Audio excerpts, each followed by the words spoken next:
música típica desde Santiago para el mundo. Quizás la persona de menor edad que toque el acordeón a nivel profesional es Jason Guzmán, que está con nosotros. Jason, hermano, qué placer tenerte aquí en el show del mediodía, qué placer tenerte aquí en el Farandulazo. Sí, un placer para mí es igual estar aquí presente con ustedes. Qué bueno. Jason, habías dado unas declaraciones recientemente sobre el merengue típico, sí, que le hacía falta color, que le hacía falta energía. ¿Has llegado para ponerle esa energía al ritmo? Sí, nosotros venimos con una producción completa con 13 temas inéditos y traemos calidad y nosotros queremos traer colores nuevos a lo que es el merengue típico. Ok, ¿tú hablas inglés también? ¿Le toca el inglés? Ligero.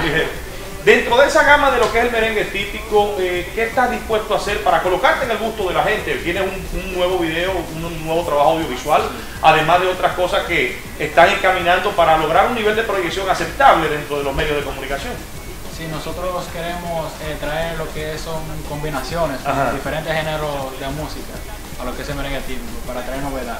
Ok, ¿qué tipo de combinación harías más o menos? O sea, de fusiones para traerle, sí, para darle ese toquecito personal de Jason Guzmán al merengue típico. Con urbano. Ok. Urbano y diferentes géneros de música también. Ok, ¿no temes que se desvirtúe lo que es la base del merengue típico al hacer estas fusiones? No, pues nosotros siempre nos quedamos en la base de lo que es el merengue típico, y tenemos fusiones en merengue típico, pero siempre con la base del merengue típico. Ok. ¿Desde qué edad tú tocas el acordeón? Desde los 12 años. ¿12 años? Sí, los 12. Desde los 2 años. 12 años. Sí. Ok. En este momento, según tu percepción, ¿quiénes son tus líderes dentro de la música típica? ¿En quiénes te visualizas o quién más o menos tú admiras dentro de ese movimiento? Yo admiro al Ciego de Nagua, lo que es Raúl Román, David, entre otros músicos de merengue típico.